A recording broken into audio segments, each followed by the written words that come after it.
This podcast was recorded on the ancestral lands on Treaty 1 territory, the traditional territory of the Anishinaabe, Cree, Oji-Cree, Dakota, and the Dene peoples, and on the homeland of the Métis Nation.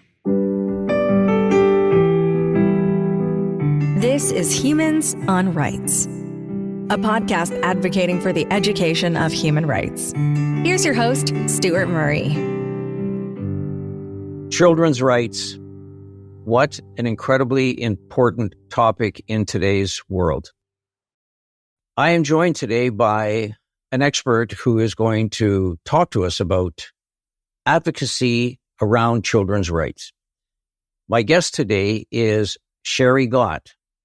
Now, she has some titles behind her name, which I'm going to ask what they stand for. It's MSW and RSW, Sherry Gott. She is a member of Sapatawayak Cree Nation and speaks Swampy Cree fluently. She has over 30 years of experience working in the areas of child welfare, education, and mental health. Sherry graduated in 2019 with a Master of Social Work degree and has played a central role in missing and murdered Indigenous women and girls initiatives. In 2011, she received an Aboriginal Social Work Society Award for her contributions to community. In her role as Manitoba Advocate, Sherry looks forward to connecting with Indigenous peoples across Turtle Island and advocating for those that need us most. In her free time, which she doesn't have a lot of, but in her free time, she enjoys camping and getting together with her family. Sherry Gott, welcome to Humans on Rights. Thank you. Thank you for the invite. So, Sherry, one of the things that it said, and I asked just a quick explanation, you have some initials behind your name, MSW and RSW. What do those stand for? MSW stands for Masters in Social Work, and RSW is a registered social worker. I'm accountable to a college of social workers in Manitoba. Here we are today. Now, is your title, are you the executive director of the Manitoba Advocate for Children and Youth? Actually, I'm the advocate. Okay, the advocate. It's actually the person in charge of the advocate office. You speak Swampy Cree fluently. Have you maintained that ability, Sherry, even in 2023? Yes, I have. I like to think I do. I'm not as good as my sister. My sister speaks the Old Cree, and I'm kind of in between. Sherry, tell me a little bit about you. So you grew up, as we said, in Sapatawayak Cree Nation. Tell us a little bit about what it was like when you were a young person growing up there, what you experienced, what ultimately drove you to become who you are today in terms of the advocate for Manitoba children and youth. I grew up in Sapatawayak Cree Nation, which is a community north of Winnipeg. It's about a 6 to 7 hour drive. It's surrounded by beautiful lakes. It's a very beautiful community. And I was raised by my grandparents who lived off the land. They had a trap line. And so I enjoyed being there. I felt very free being there. And there was no worry about anything. Like, it was just being a child, right, on the land. And I watched my grandmother take care of people. When the children were born, she was the first one to bring the children into the world and kiss them on the forehead. I didn't understand at that time what that meant, but now I do in my later years what that means.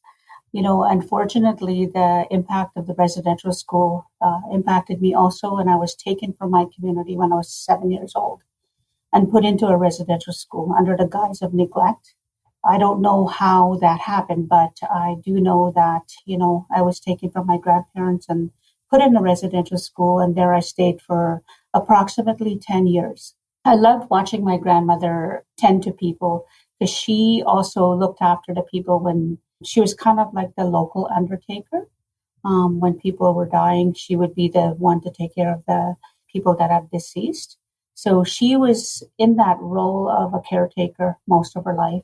And I watched her and how she respectfully treated people. So, you know, and to me, she was in the role of an advocate herself to ensure that people were respected when they came into this world and when they left this world. So that's how I think that influence, I know for sure that influenced my life to be a person that also walked beside people, advocating and carrying that voice for them when they couldn't do it.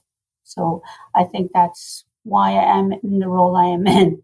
I never said to myself when I was a young girl, I'm going to be the Manitoba Advocate for Children and Youth. I never said that. Here I am today, and it is a huge responsibility, especially when I'm the advocate for all the children in Manitoba, every child.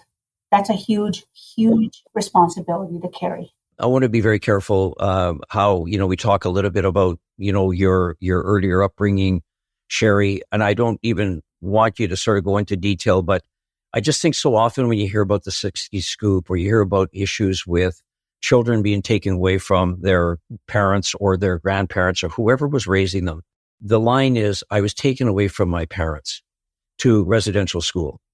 That is, I can't even imagine what it means when you find out that you're being taken away.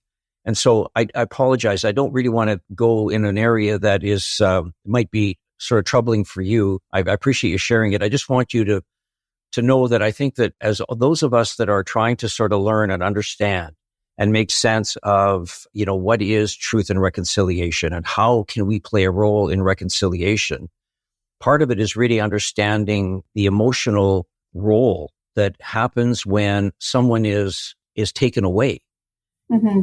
I applaud what you're saying because I do think if there was somebody who is going to be an advocate for all the children of Manitoba, you would understand the role that happened and you experienced as a child. Mm-hmm. Sherry, let me just kind of move through your life's journey for a moment, if you will. What made you continue to be interested in education? I know we rarely hear this with survivors of the residential school. One of the things that was instilled in me is the value of education. I guess, I often talk about her in my later years in the 70s. I met a nurse who is Indigenous. She came to work at the residential school that I was in, and she took me under her wing, and she made quite an impact on me, and she passed on a couple years ago, and, her name was Mrs. Leonard. One day she came up to me and she hugged me and she kind of, grabbed me and said, "You know what, Sherry, I'm going to tell you something." She said, "You can be whatever you want to be when you grow up." And that made an impact on me when she said that to me, because I thought, yeah, nobody can stop me but myself, right? So I've always been a learner. Like I've always wanted to know everything. In my younger years, I would grab a book and I would kind of just read it as quick as I can, grab another book, read it again. I've always been like that. And I knew that, I had the ability to learn. I whizzed through high school. Then I went to college for 4 years. I did upgrading, and then I did my applied counseling. And the thing with my applied counseling, I couldn't afford the books, so I just borrowed books. And and then when I was doing my upgrading, I was competing with another guy in my classroom that he had the thirst for knowledge also, like I did. I would escape in these things, right? And I think that was kind of like my saving grace for me. As tough as it was to be away from my family, I also knew that there were some things that were going on in my community that I needed to get away from. I also had an older brother that told me that he showed me the road and he said, there's more to life than just here. I've had different people in my life that kind of guided me and instilled things in me that made an impact on me. Because he left also. He had gone to residential school and then he came back. He experienced life outside of the community. So he knew that there was more to life than just being in the community, of my community, right? So I just think that I need to recognize those people that made that impact on me. Thank you for sharing that, Sherry. Obviously, you were a good student in school by the sounds of it. Yes, I was. I wanted to learn. I had that thirst for knowledge, and I was always looking for something that interested me. Right. And one of the things that, after when I said I would watch my grandmother take care of people, and walk beside people. It's just, I somehow kind of knew that I would be in a helping profession somewhere along the way. And when you were learning, of course, at that point, you wouldn't be, would the books you were reading, would they be in English or Swampy Cree? In English. Yeah, in English, of course. The only thing that I saw in Cree was my grandmother's Bible, which has been framed. It's been framed? It's been framed. Yeah, her Bible has been framed. Wow. And where is it? It's with my mom. Oh, incredible. Yeah, I had it framed. I think I gave it to her for her 80-something birthday. Did you ever go on a trap line when you were younger? Did you ever experience that or have to go on a trap line to assist or help out? Yes, I lived with them on their trap line when I was a young girl, and that's how I learned how to live off the land through them. Right. And I watched them, do their things on the trap line, like hunting, trapping, skinning deer, skinning rabbit, like all those things. So, I learned a lot of that when I was growing up. Not to put too fine of a point on it, Sherry, but when you say you learned it, you were involved. You physically were involved in, learning how to skin an animal, why that was important, what you were doing with that. And as you say, all under the guise of understanding the importance of respecting and living off the land. Yes, definitely. My grandparents were, they had a trap line not far from the community, from where I grew up. So they were there throughout the summer and winter, and then they would go back to the reserve once in a while. And so it was a good life. It was very simple, but it was a good life. There's a lot to be said about putting the word simple in front of life. If you can have a simple life, there's a lot of bountiful joy that can come out of that. Yes. So Sherry, you've had tremendous experience growing up in Sapataouiak Cree Nation. You've experienced a lot of love of learning. When you were going to university, did you kind of have a path about where you might want to go, what you might want to get involved in at that point, what you were going to use your education as kind of a springboard for? Yes, I did, because I had been in college. So it was a step into the social work program. I was already working in child welfare when I started doing my degree back in 1992. I was in a cohort with other Indigenous people in the community that were in Dauphin, actually. I was very fortunate to be accepted into that because, although I worked in child welfare, I hadn't really started to learn what skills you needed at that point other than working with people. And I enjoyed it, right? So I started doing that on a distant ed basis. Right. So you were already getting some practical experience as you were getting kind of the academic training. Yes. And fortunately, I feel very fortunate. I was working for a CFS agency at that time that supported us to go to university 1 week out of the month. And then it was your responsibility to ensure that you kept your readings up to date, your homework done for the other 3 weeks.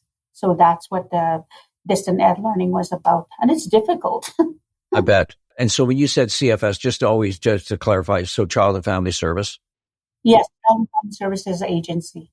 Now we look at, and there's a bit of history, which I found fascinating when I went on to the MACI, or Manitoba Advocacy for Child and Youth website. And, I guess some of this in Manitoba, Sherry, came out of the, I think it was the Kimelman report. Yes. That was in 1990 or 1985, I think. Mm-hmm.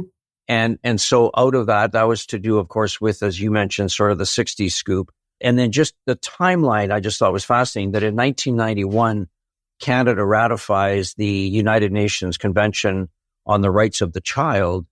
And in 1993, the Office of the Children's Advocate opens here in Manitoba. Mm-hmm. Those, when you think about those dates, it's very fairly fresh. It's not like this was done in the early 1900s. We're talking about 1985, 1993. At that time, when the Office of the Children's Advocate, when it opened, what were you doing at that time? What were you studying, or what were you involved in before? Because I know you're involved now. Just for listeners, you're the advocate. But at that time when it opened, were you involved in some area that you thought, wow, this is a great idea for this office to be open? In 1993, I was already working in a child welfare office. I was, part of an abuse investigation team. So the advocate office was under the child welfare legislation. It was overseen by the Department of Families at that time. So there was no independence. The advocacy office was still reporting to the Department of Families.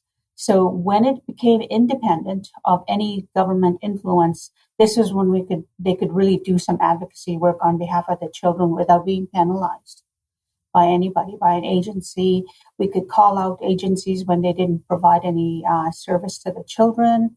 They could call out government based on if there was a tragedy in one of the communities with the children.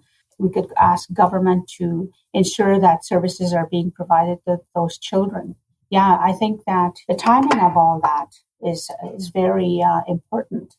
Yeah, the Kimelman report was based on an inquiry when children were being scooped up from their communities and adopted out to the States or all over Canada. So he actually recommended an independent office, and that's how the Manitoba Advocate for Children and Youth became into fruition. Just to clarify, because I do think that it's interesting to know the evolution of some of these organizations, Sherry. So at one point, as you say, it was a part of government. It was a part of a department in government. And now it has, when I say now, I guess back in 91, was it that it became an independent body, or was it after 91 that it became independent? I think it was around then. It wasn't too long ago, actually.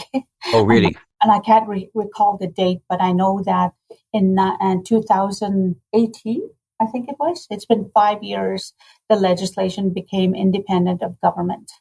It's very recent, and it was an all-party agreement that it be an independent office. So that allows you, as you say, Sherry, as the advocate, to look across the broad spectrum of government or non-government, it doesn't matter, but it doesn't in any way inhibit you for being what you are, which is the advocate. There's no issue that somebody is going to kind of quietly say to you, maybe you shouldn't do this because it might be embarrassing to this organization or to this government. So you have the ability to be a true advocate on behalf of children and youth. Yes, it's very important, especially when it comes to child's rights, that we are not influenced by any policy or government. It's important to have that independence. That way, we can call out service providers, agencies, departments on the lack of services if they don't provide the services that children need. It's very important to have independence. Just following that process up, Sherry, if you as an advocate call out an organization, doesn't matter what it is, but you call out an organization, you make public that the way that the children's rights are being violated, you have the ability to get a pulpit, call that out, which is appropriate. What ability do you have, or what process is there? So once you find that there's something wrong that's being done to a child, what ability do you have to ensure that something is being corrected? Well, we can influence policy changes, of course, when we make recommendations on a yearly basis. Twice a year, actually, we kind of do a report card on government, on the different departments that we have influence on. We call them compliance reports. And so we release a report every 6 months, June and December. And we track those recommendations that we make based on our reports. Since this office has become independent, I think there's been like 13 reports or 14 reports released, and each report has a recommendation. So we track those recommendations and make sure that government is responding to them. And if they're not, we put a grade on them and say, okay, they've only been compliant like 50%. Some recommendations have been closed down because they were 100% compliant. So there's on our website is our compliance policy, our manual, that how we follow and how we ensure that compliance is being followed by each department. Okay, and your website is what, Sherry? ManitobaAdvocate.ca. Sherry, just a general question. When you talk about advocating for children and youth, what is there an age bracket that, that kind of you define at some point? Does some age not quite qualify for you as an advocate to act on their behalf? Up to 18 years of age, and then 18 to 21 if they are extended in care of child welfare. We are hoping that our legislation is up for review this year, because one of the things was that a recommendation that was made by government that our legislation be reviewed every 5 years. So we're up for review right now, and we're hoping that in our legislative review that our mandate will be expanded to 25. As long as they're under care, is that correct? Or it doesn't matter? No, as long as they're under care. Yeah, so expanded to 25. Yes. And not to get too much in the weeds, but just out of curiosity, Sherry, when you say the legislation is up for review, who reviews it? The review was supposed to be started in March of this year, but because of the pending election, the government had reached out and said, like, is it okay if we set this aside until after elections? And I said, well, it's up to you guys. Yes, I'm fine with that. We can start our internal work here, and we have. Now that the new government is in, we're waiting for a committee to be developed by the government to be able to review our legislation. So we're hoping that work will start probably within the next month. In the meantime, you can still do your own prep work. You don't have to wait for the government to do that. Actually, we're calling on our stakeholders to help us with that process, and we've been kind of promoting our legislative review to different departments, letting them know that this is coming down the pipe. Sherry, with your experience, why are you advocating or recommending that the age go from 21 to 25 with the understanding that they're still in care? What have you discovered since you've been advocate or working in that area that you think it's important to extend that age? Well, part of the reason is that because children, as they age out of care, they're aging out into homelessness. And we're finding that, they don't have a rental history. And some kids are not, like at 21 years old, that's quite young to be actually trying to go out and live on your own. So the brain development, is a concern of ours. Children are not ready to go out on their own. We can work with those kids to find appropriate resources between the ages of 21 to 25, make sure that they're appropriately taken care of, their needs are met, their basic needs are fulfilled. So that is one of the reasons why we're trying to get that. And also child welfare legislation is changing, so it could mirror that piece. How young have you seen children be, being brought in, or you've had to advocate for? What ages, when you look at the young side of things? Infants. Yeah. Because in Manitoba, we've seen an increase in infant deaths, and there's a lack of response from government on providing the appropriate resources to make sure that the children are being, safe sleep services are provided, such as a crib. Some people can't afford to buy cribs. So, ensuring that children have the appropriate resources so they are able to thrive. Yeah, babies. Yeah, and again, that's throughout the entire province of Manitoba. Yes, it is.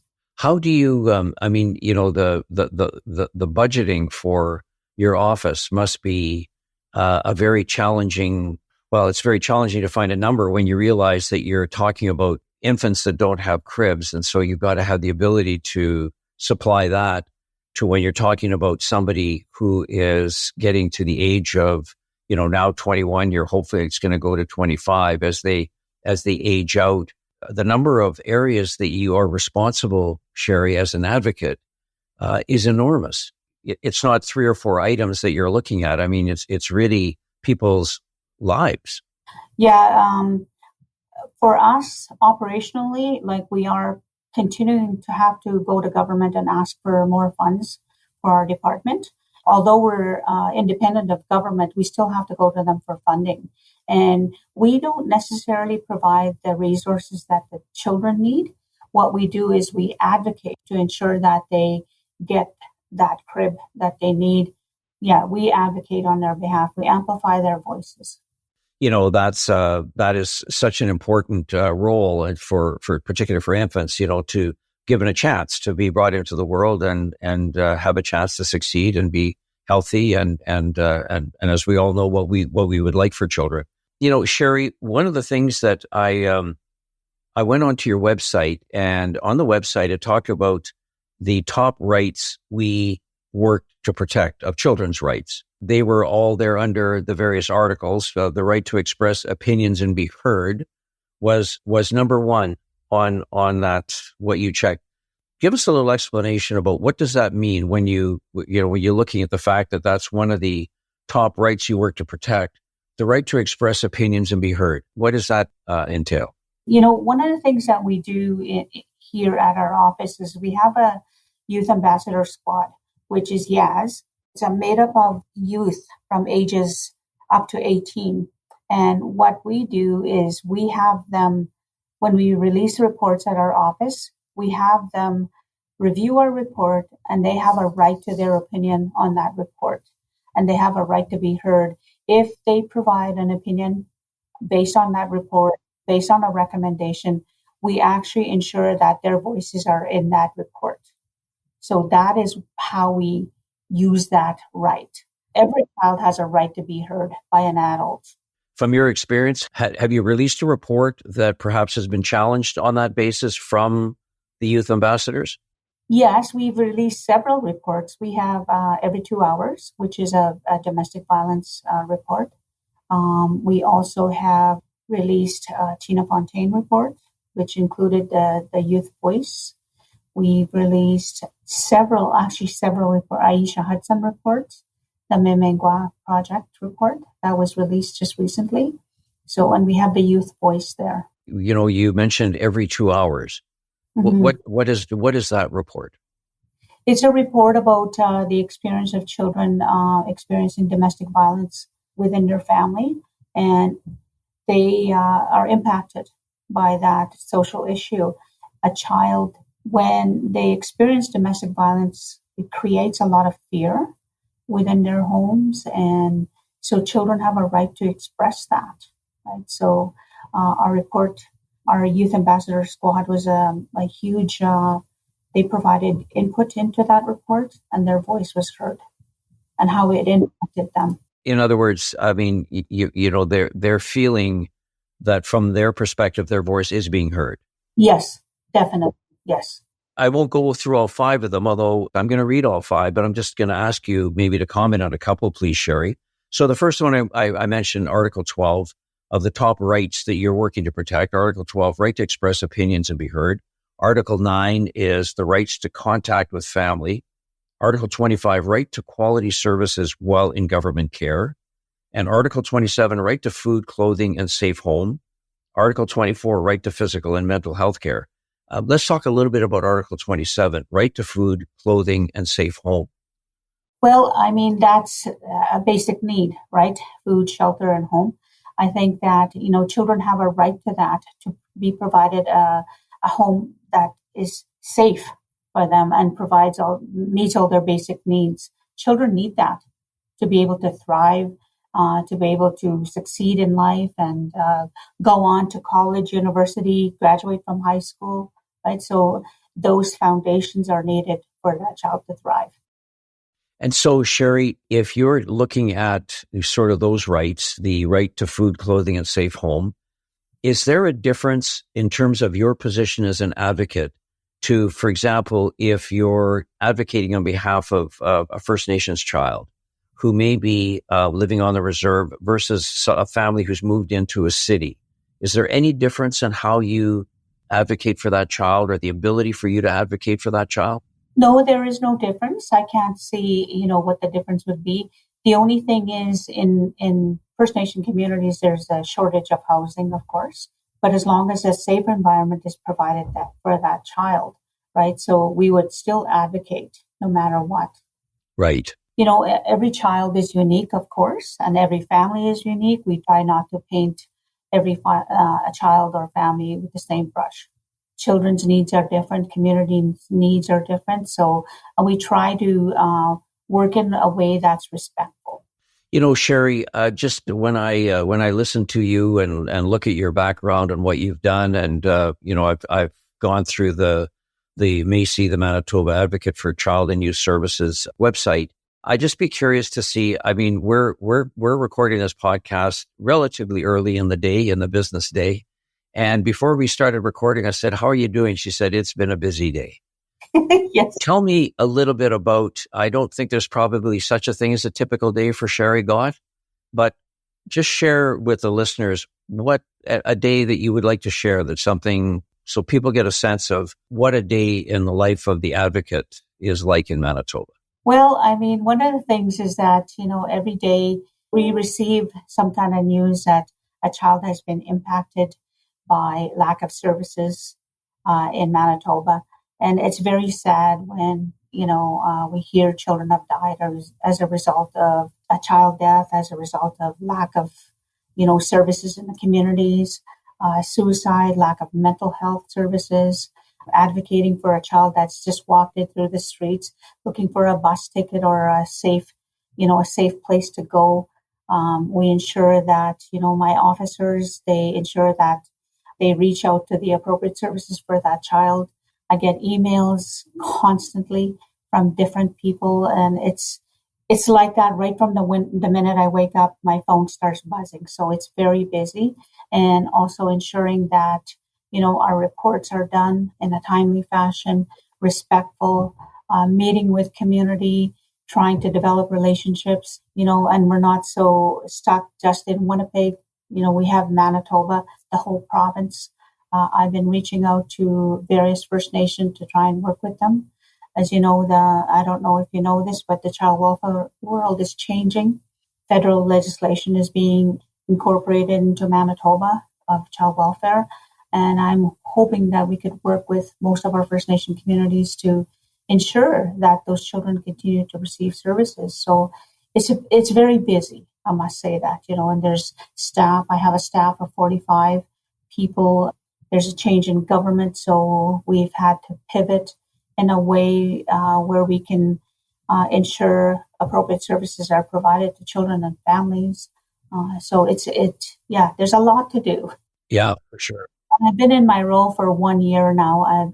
It's a 5-year appointment. Just celebrated my first year.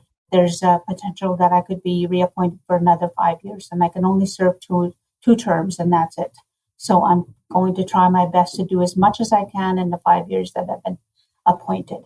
The most you can do is 2 terms, which is 10 years. Mm-hmm. To have to think, Sherry, with the responsibility and the emotional impact that you would be, or the person, the advocate would be dealing with, I would think 10 years is probably, enough to sort of let people, it would take a toll on you, I guess is what I'm trying to say. Definitely. I mean, I've been in the business of child welfare for like 30 years now.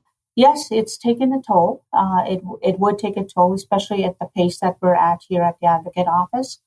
That is a good thing that I would be rolled out of the office and somebody else come in with fresh ideas, perhaps more experience. And I think that the work of amplifying the voices of children is very important work, and all children in Manitoba, not just a specific group of people, but every child in Manitoba. Sherry, I'm not sure, you mentioned that the comment about there's some legislation being changed, so federal legislation. What is it currently, and what is it going to be changed to? What does the federal legislation change to? And what impact, if any, would it have on you as the advocate? Right now, First Nation communities can have their own legislation of child welfare legislation under Bill C-92 C-24. The Act respecting First Nation, Inuit, Métis children. So that was enacted January 1st of 2022. So communities are working on getting their own legislation, and it's federal legislation. So they would no longer have to follow the provincial legislation that's in place right now. The impact on our office is because we're a provincial body, a provincial entity. We really don't have any say in federal legislation, although I am talking about it now and trying to get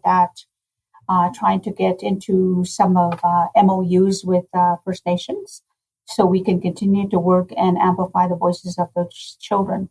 We are still in the process of working through those MOUs to ensure that those services are provided to those children under federal legislation. What was the impact of the federal legislation, Sherry, in your opinion? Was it to strengthen the role that the advocate could engage in? I think Indigenous people have been trying to ensure that they look after their own children. We do support that, that they have their own federal legislation. For us, as the Advocate Office, because we're provincially legislated, we really don't have any authority over the services on reserve. Right now, that's why I've been busy trying to develop relationships, work in collaboration with First Nation, ensure that there's a respectful dialogue and respectful process in place. It's taken a while, and I'm still working on that. So I don't know what, the result of our office would be in the end. I don't know. There's only 2 communities that have had their own legislation enacted already. In Manitoba, 2 communities in Manitoba. One in Manitoba and one in Saskatchewan. Okay. I guess it would be up to First Nation whether or not they want to work with us. That's up to them. And again, because it's federal legislation coming in and you represent Manitoba, you're created by legislation that is provincial as opposed to federal. Yes, I am in my role as an advocate, advocating for a federal advocate at this point. I've been talking about it quite a bit and letting people know, what about the children's voice? What's going to happen to that federally, right? So nobody's talked about it. I don't know, what the process will be with that. So nobody's really saying anything other than asking us for our opinion on what kind of support that we can provide at this point. And Sherry, are you aware, is there an advocate, the role that you currently have here in Manitoba? Is there the equivalent role in the other provinces across Canada and the territories? Not that I'm aware of at this point. I belong to the Canadian Council of Child and Youth Advocates, which is an advocate for each province except Ontario. Each province has an advocate, so I'm part of that committee. And so we haven't really had a discussion on it. We are expressing our concerns with respect to not having a federal advocate. It'll be interesting to see how that, shakes out. Presumably, there isn't anybody drafting legislation federally or, in any other province that is going to do anything other than to ensure there's more support for children. Yes, for sure. And, it's the federal government is funding the agencies that are going to be in place as far as I know. But with the province, I don't know what they're going to do there. There's still children in care under provincial care. I don't know what that funding is going to look like. It's very unstable right now, with the system. So, yeah, it's interesting what's going on. Yeah, no, for sure. And you're right in the thick of it, Sherry. So, I think, just with you look at your background, as you say, over 30 years in kind of this environment and looking after children and understanding the role. Perhaps we're very fortunate to have you in the role now just as an advocate because you can see where this may or may not improve. Hopefully it's all about improving. But if something isn't quite working, hopefully you can, stick your arm up and sort of say, hey, wait a minute, this is not going to work. I can tell you need to sort of address this on behalf of children. And I would suspect that would get somebody's attention pretty quickly. Yeah, it has a bit. The needle has moved a little bit as I continue to be in my role and express my concerns with respect to not having a federal advocate in place. I'm hoping that they will, ensure that that person will be in place for the sake of the children. Sherry, if there were people listening to this and saying, I never even knew that Manitoba had an advocate for children and youth, what would be the one thing as you are looking at your role? And, I would talk about legacy because sometimes legacy has this notion that people are sort of saying, I did this because I wanted to create a legacy. I mean, that's okay. And I'm not trying to be judgmental. I'm simply saying it's like people that apply for awards and they don't get the awards and they're disappointed versus those people that all of a sudden are working their tails off. Somebody taps them on the shoulder and sort of says, hey, you've been nominated for this award. And it's like, what the heck? I didn't even know anything about the award, never heard about it. But people are being acknowledged for work that they're doing because it's in their heart, it's in their spirit, it's what they want to do. What would you like to leave listeners to kind of think about in your role as advocate on behalf of Manitoba children and youth? I think that under the UNCRC, the United Nations Convention Rights of the Child, the children have rights, right? And I think that their voices matter. Sometimes we tend to not to listen to children. I think for me, not having a voice as a young child and being put in residential school and stuff like that, I think that children need to be respected. Their knowledge is amazing, and their value and their insight we value as an advocate office. We need to listen to that and value what they have to say. It's very important. Yeah. Well said. And the other thing is, I feel that I'm laying the foundation for the future. I've heard out there in the communities, like I'm the first Indigenous Cree woman to be appointed in this position in the 30 years that we've been around. So, I've heard out there, I want to go to college, I want to go to university, from little kids that see me as the advocate. And I'm like, oh, wow, that's so awesome. Maybe someday that's what I could do, right? So inspiring some youth out there. So that's what I want to leave. You can do it. Go to university, go to college, graduate from high school. You can do it. Yeah. That's the legacy I want to leave. Yeah. Well, and it's a great legacy. It's almost full circle back to the person who basically took you aside and said, Sherry, you can be anything you want to be.